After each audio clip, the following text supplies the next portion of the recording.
Watch Dogs Legion should have been the best game in the series. It had everything going for it, a revolutionary mechanic that let you play as anyone in London, a dark story with real stakes, and a brand new city to explore. So how the hell did Ubisoft fumble the ball so hard with Legion that it destroyed the franchise? Watch Dogs Legion is set in a London controlled by Albion, a PMC who was given power after DedSec was framed for a major attack on the city. Months afterwards, we were activated to rebuild DedSec and prove their innocence. But instead of following a main character, we play as a series of random recruits. Anyone in London can potentially join your cause and become a playable character. The story itself had the bones to be something great. We investigate the occupation of London, taking down people like Mary Kelly, who runs organized crime, a mad scientist by the name of Sky Larson, who forcibly turns people into AIs and then scrambles their codes so they forget who they were, Albion itself, and the mysterious organization behind the false flag attack known as Zero Day. In classic Watch Dogs fashion, each investigation leads us one step closer to the truth. But unlike Watch Dogs 2, Legion tries to return to that darker tone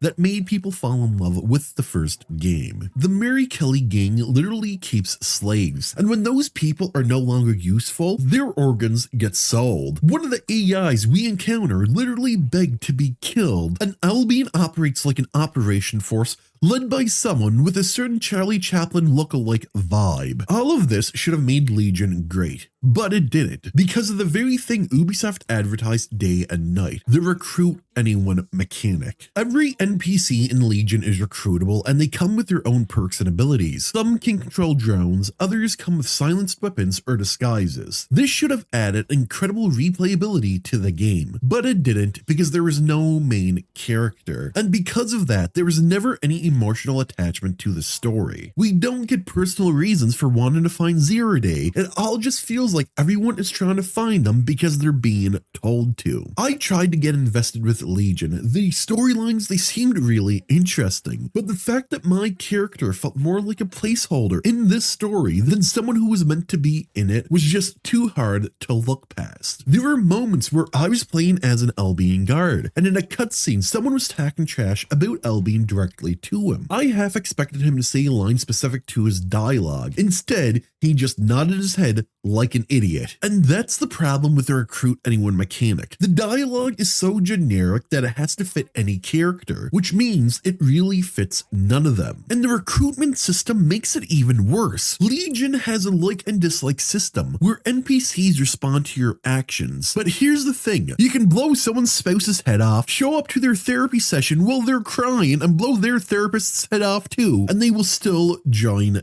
DedSec. Actually, you know what? That really doesn't seem like a flaw, because if I just watched some maniac kill two people I knew and then asked me to join their organization, I'd probably say yes to. In between the individual shits in my pants, I'd be taken. This mechanic would have worked if it was implemented correctly. Give us a main character with a personal tie to the story, and then let that character recruit others to help. Think about how Metal Gear Solid did this with Venom Snake in the Phantom Pain. That's the version of this game that could have been great, but unfortunately we didn't get that version. Ubisoft was so busy trying to push the limits of their open world that they forgot to craft a good story. The play as anyone feature fundamentally should have turned this game into something amazing, but in practice it did the exact opposite. The problem with recruiting anyone is that there's no real backstory to them. We don't learn why they want to fight. It just feels like they're fighting because they were asked to and not because they actually want to. The system would have worked a lot better in an Assassin's Creed game with some modifications, but for a Watch Dogs game that is Watch Dogs in nothing but name, it completely feels out of place. And despite being able to recruit anyone you meet in London, there's just not enough variety to make it interesting. Chances are you'll spend the whole game playing as your favorite character, paying no mind to the others, which kind of defeats the entire point of this mechanic. But even the gameplay couldn't save Legion. The combat doesn't feel like Watch Dogs.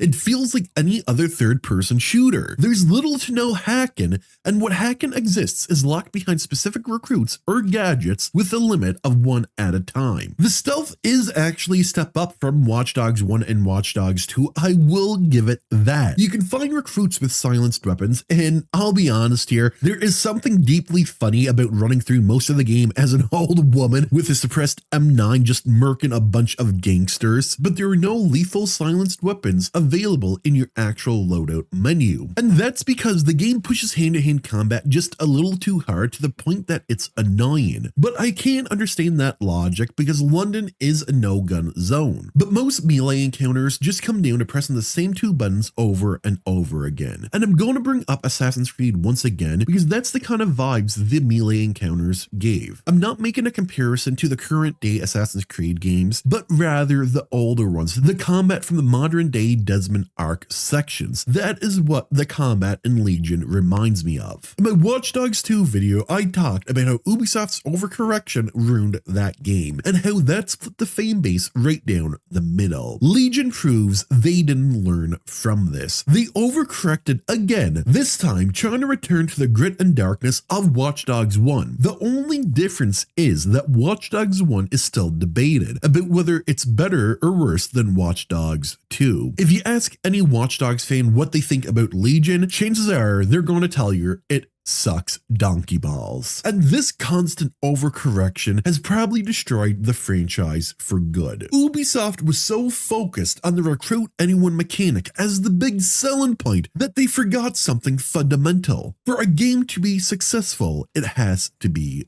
fun. And Legion wasn't. And honestly, even as I was writing the script for this video, I had trouble remembering the story, which is really strange for me because if you're not new to my channel, you know I overanalyze everything. And game stories usually stick with me whether they're good or they're bad. This game could have been one final hurrah for the Watch Dogs series, but instead of going out with a bang, it went out with the whimper. Watch Dogs Legion is easily the worst game in the franchise. Or am I just being too hard on it? Let me know what you think down below. And if you like this kind of content, consider subscribing.